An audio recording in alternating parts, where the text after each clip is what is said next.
look at Part 1. Part 1. Well, I'm looking for a reasonably priced holiday. I went to South Africa for a month last year, and I'd like to see North America this time, maybe Canada. First, you have some time to look at questions 1 to 6.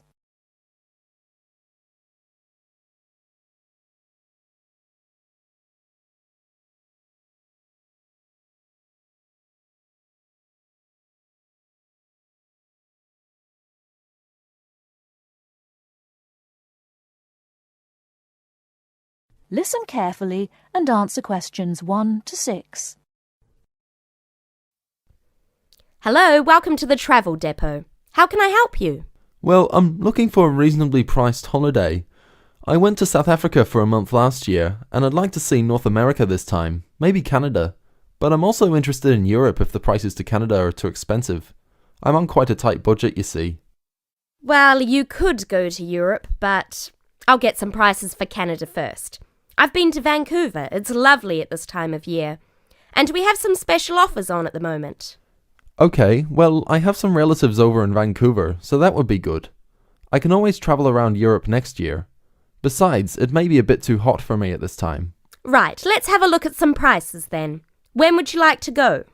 Sometime at the end of next month if possible, but I'm quite flexible any time between the 24th and the 31st. I'd like to go for 3 weeks. Well, there's lots of availability for those dates. Now, if you're concerned about the cost, it's cheaper if you don't mind not flying direct. Sorry, what do you mean? Well, if you don't mind changing planes, then it's cheaper. Oh, well, I don't mind changing planes. In that case, the cheapest flight I have leaves on the 25th and changes in New York. It's only a short stop. You'll be in the airport for 2.5 hours. How does that sound? Sounds good, but what's the price? That's £412 for a return flight, but that doesn't include airport tax. Would you like to arrange any accommodation? No, I have a cousin I can stay with. All I need is the flight, so I think I'll take that one. Right, I'll just check availability for your return. 3 weeks, did you say? Yes, that's right. Okay, well, there are seats available on the 14th or the 15th. Which one would you prefer? The 14th sounds good. Yes, from the 25th to the 14th sounds fine. I'll reserve that for you then. Can you tell me your name, please? Jim Jackson. Is that Jackson? That's right. And can I take an address and contact number? Yes, it's 10 Allen Road, Oldham. Do you want a home number or my mobile? Either's fine. Well, my home number is 0151 433 398. Okay, so you're booked on flight number VN217 to Vancouver, leaving London Heathrow at 11:35 in the morning on the 25th and returning on the 14th. So that's 20 nights. Now, one more thing.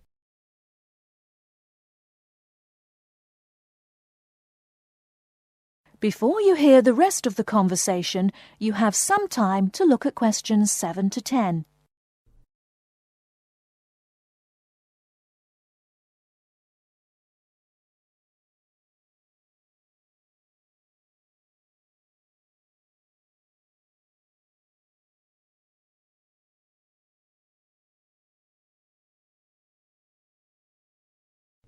Now listen and answer questions 7 to 10. Now, one more thing. Do you have any travel insurance? We recommend all our clients take out some kind of cover, even though most people don't end up needing it. Most people have it just for peace of mind. Well, what type of cover do you have? There are 2 choices, the Gold Star and the Silver Star. Our most comprehensive cover is the Gold Star, which will cost £21 for the period you are away. It's a good policy because it covers almost all eventualities, even extreme sports such as snowboarding and skydiving. What about the Silver Star? That's £18, but it doesn't cover you for any dangerous sports. Well, for £3, I think I'll take the first one. The gold cover, please. Right, and is there anything else I can help you with? Well, do you have any information about what to do in Vancouver? Yes, I'm sure there's something on the computer that can help. Yes.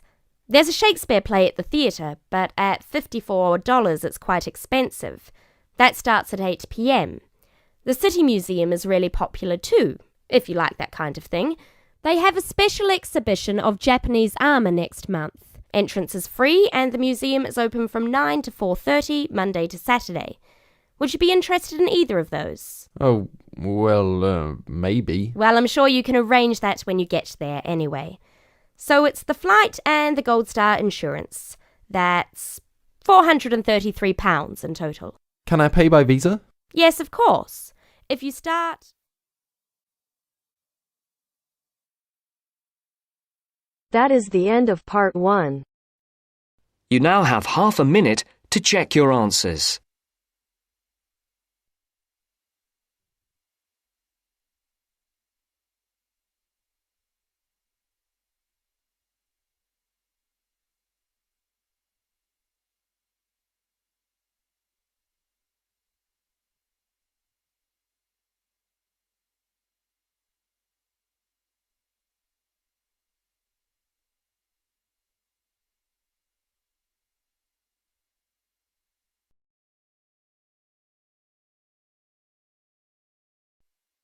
Now turns to part 2. Part 2. You will hear a speech given by the head of a company to some new employees. You have 30 seconds to look at questions 11 to 16.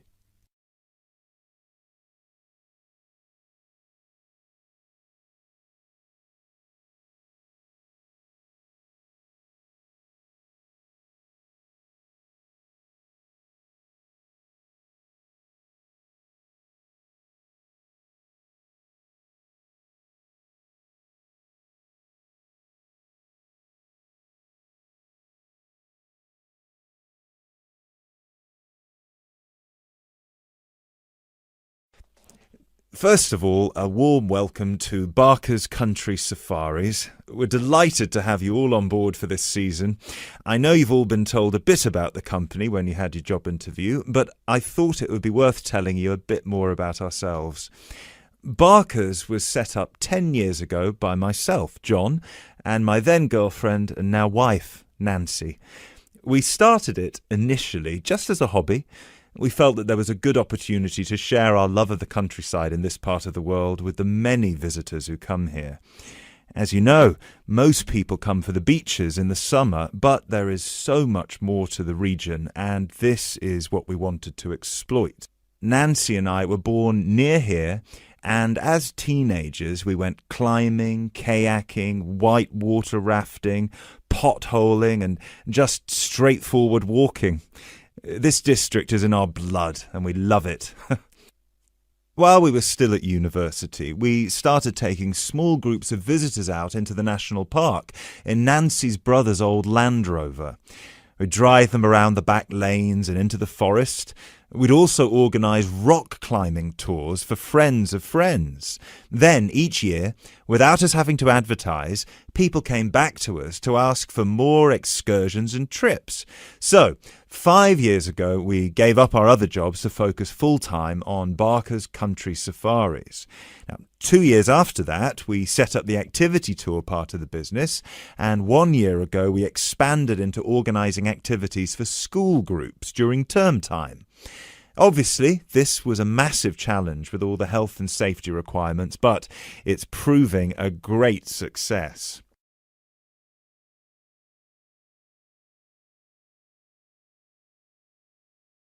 You now have 30 seconds to look at questions 17 to 20.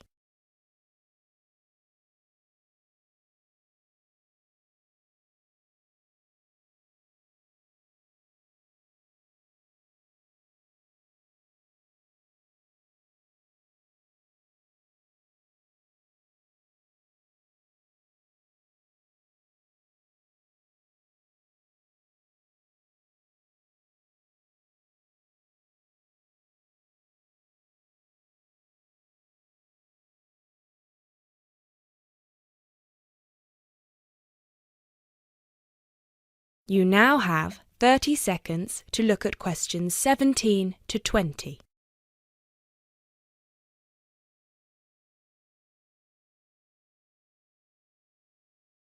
Anyway, we'll certainly not be dealing with school parties during the summer holidays. Our clients for the next 3 months are mostly family parties or groups of friends, and I'd like to talk a bit now about the tours we offer and what your responsibilities will be. Our most popular excursion is the Woodland Tour and Trail. Now, often this is sold out and we have all of our 10 jeeps in convoy with 8 people in each jeep. It's a lot of fun. These tours really offer a taster of what we can provide. So as both driver and guide, it is important that you do a good job here so they come back for the bigger tours. I will talk about the commission package later. As the summer days are so long, we have 3 tours each day, but you will not be expected to work on more than 2 of them. Morning tours start at 8 a.m. and go to midday. Afternoon tours are from 2 p.m. to 6 p.m. and then evening ones 7 p.m. to 11 p.m. All the tours follow the same route and you should have made yourselves familiar with all the key information. This was provided to you in the information pack you were sent when you accepted the job offer. This is important, so if you haven't had time yet, please do so now. Our second most popular tour is the Family Exclusive. Now, this tour is for the whole day and for only one group. Usually it is just one jeep, but sometimes there are 2 if the party is large. These tours go from 10 a.m. till 5 p.m. and include lunch at the Brown Bear in Lower Middleton. We have a number of different routes for these tours as we don't want our premium clients being made to feel that they are part of a large package deal. You'll be told which route to take with your weekly schedule. Now, I'd like to move on to these specialty tour packages. These are the ones that we're keen to book people on once they've done the Woodland Tour and Trail trip.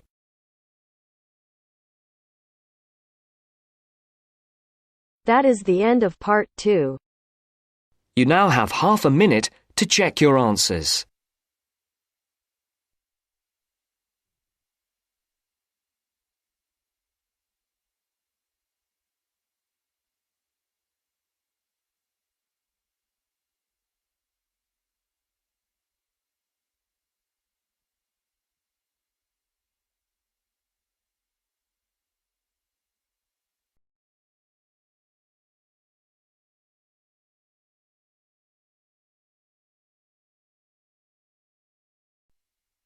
Now turns to part 3.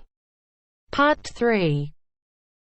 You will hear an interview with a wildlife specialist called Alison Sharp talking about bears. In the first part of the discussion, they are talking about the history of the bear. First, look at questions 21 to 23.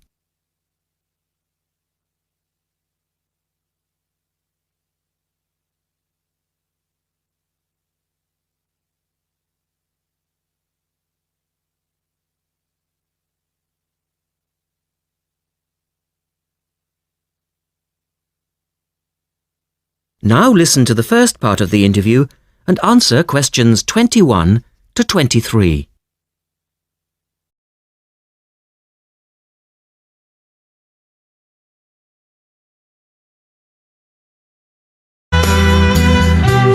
Alison Sharp has spent much of her life researching bears, and in particular, bears in danger of extinction. She is the author of a recent book on bears, and we welcome her to the studio today. Thank you. Delighted to be here. First of all, can you give us a quick overview of the history of the bear family? Well, the bears we know today actually have as their ancestors bears which have been evolving for some 40 million years. We have fossils of the earliest true bear, and it's important to emphasize this because some creatures are called bears but are not. Such as koalas, for instance. Yes, exactly. Fossils of the true bear show a small dog-size animal with characteristics that show a blending of dog and bear traits. So the general belief is that dogs and bears were of the same family? Yes, that's the theory. And then we see the arrival of the early cave bear. We know from cave drawings that Neanderthal man used to worship this bear and at the same time fear it. Understandable, perhaps. Yes, but they need not have worried because the cave bear only ate plants. In fact, the cave bear survived 2 ice ages, but then became extinct. In the second part of the interview, Alison talks more about the situation of bears today. Look at questions 24 to 30 first.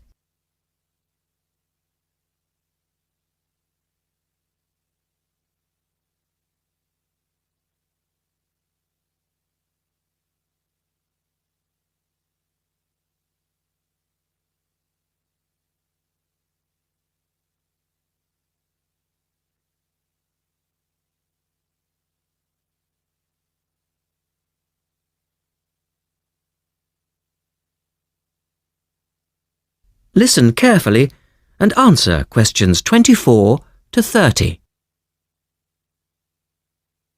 So, how many bears can we find today? And are any of them in danger of extinction? Well, I'll answer your first question first. There are 8 species of bear in all, among them the American black bear and the brown bear, from which evolved the newest species of bear, the polar bear. So, how old is the polar bear? Oh, he's a relative newcomer, just 20,000 years old. And could you tell us a little about them? Which is the largest bear, for instance? Well, the largest bear existing today is either the polar bear or the brown bear. Right. Don't we know? Well, it depends which criteria you use. The polar bear is the heaviest. The male weighs up to 1,500 pounds, but his narrow body actually makes him look smaller than the much more robust brown bear. So, the brown bear appears the biggest. Yes. And the smallest? Well, the sun bear is the smallest of the 8 species. They only weigh between 60 and 145 pounds. That makes him a comparative junior. Yes. And then next we have the so-called giant panda. But that's a small bear too, comparatively speaking. And are all bears meat eaters? No, not at all. In fact, the giant panda is almost entirely herbivorous, living on a diet of 30 types of bamboo. Oh, yes, of course. Pandas are famous for that. And another interesting bear is the sloth bear, which eats insects, particularly termites. He can turn his mouth into a tube and suck the insects out of their nests. So, going back to my second question, are bears really in danger of extinction? Yes, indeed, they are. The sun bear in particular, as they've been hunted almost out of existence. And the habitat of the panda is also being reduced on a daily basis. Can anything be done to reduce the threat to these endangered species? I know, for instance, that it's very hard to breed bears in captivity. Yes. Well, I think that by raising people's awareness generally, we can reduce conflict between humans and animals, to stop the slaughter in parts of the world where bears are still hunted, supposedly in self-defense or to protect livestock, but often quite unnecessarily. And we can also encourage governments to preserve the natural environment of the bear, rather than allow the areas where they live to be systematically destroyed in the name of progress. Yes, of course. And in addition to these global efforts, all profits from the sale of my book will go toward the United Nations Bear Protection Program. That's wonderful. And with the news coming up, thank you for your time, Alison, and best of luck with the book. Thank you very much.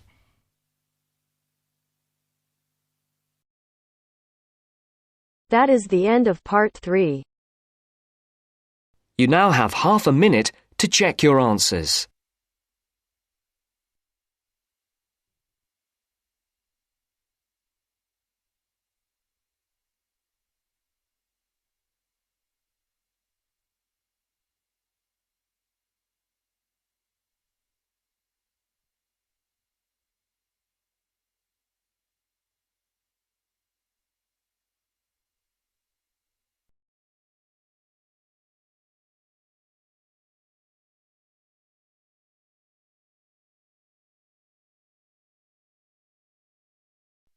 Now turns to Part 4.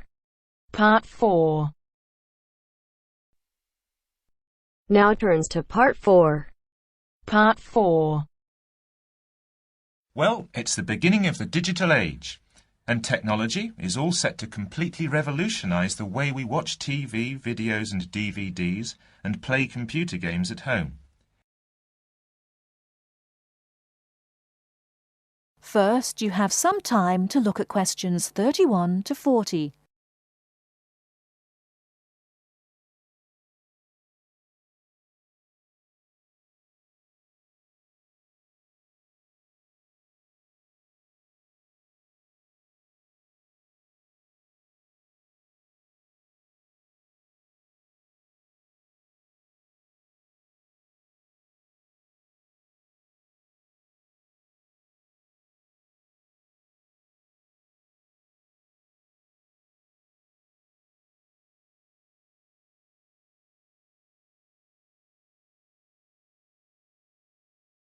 Now listen carefully and answer questions 31 to 40. Well, it's the beginning of the digital age, and technology is all set to completely revolutionise the way we watch TV, videos and DVDs and play computer games at home. Here to tell us more about how we will be spending our leisure time at home in future is Anna Zabel. Hello. Yes, there will be huge changes in the way we use television, radio and new media in future. By this, I mean we will be able to do what we want, where we want and when we want. The result is that our homes will increasingly become home theatres, and all our entertainment at home will be available at the touch of a button. Now, most home entertainment these days is delivered over wires, but this is changing thanks to high-speed broadband. Downloading will become easier, and studios will eventually release movies, songs and video games directly to the consumer. So, for example, instead of a film opening on the big screen and eventually appearing on television, video and the internet, it can appear in all formats at once. This means that we will have more choice and control over the media we use.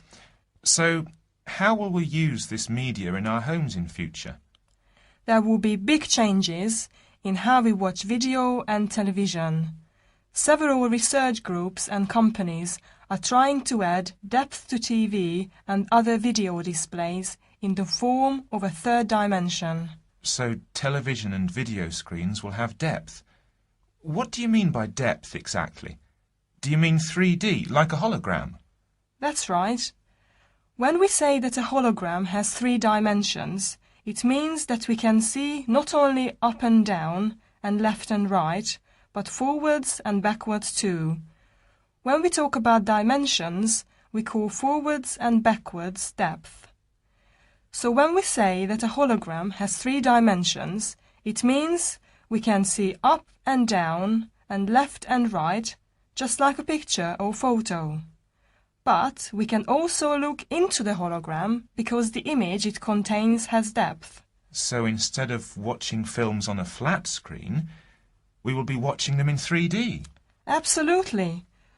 Well, as we live in a 3D world, we shouldn't really be watching television and films in 2D, and the technology to make this happen is already there.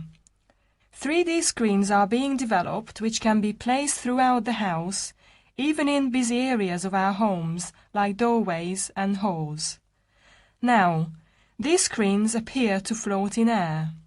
So in the future, 3D holographic images will be sent into our homes, and we will be able to experience the action as if it is taking place right in front of our eyes.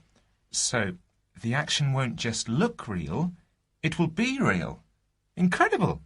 How does this technology work?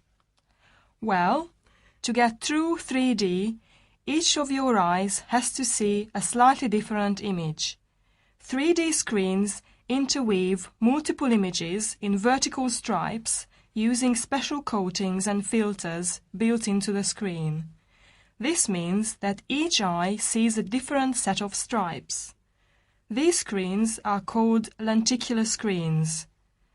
Now, these screens are easy to produce and some laptop PCs and cell phones already have them. However, lenticular screens do have one disadvantage. The strain on the eyes and brain of putting together a 3D image from two flat ones can result in headaches and dizziness. But a few companies have developed a hologram 3D display which does not cause these problems. Instead of building images, then leaving them to the brain to put together, holograms create a whole image that reaches the eye exactly the way light from a real object does. You can even walk part of the way round a holographic image to see side and back views, just as you would do if the object was right in front of you. Twin holograms will let a couple watch two different programs on the same screen, even if they sit next to each other on the living room sofa. So no more arguing about which program to watch. That's right. Patio screens are being developed too. Patio screens? What are they exactly? Well, a patio screen is a big inflatable screen, which means you can take it outside your home and watch a film in your garden. Some patio screens are even equipped with DVD players, and some new ones may even have a wireless connection. Amazing developments there. Well, join us after the break when we will be talking. That is the end of part 4. You now have half a minute to check your answers.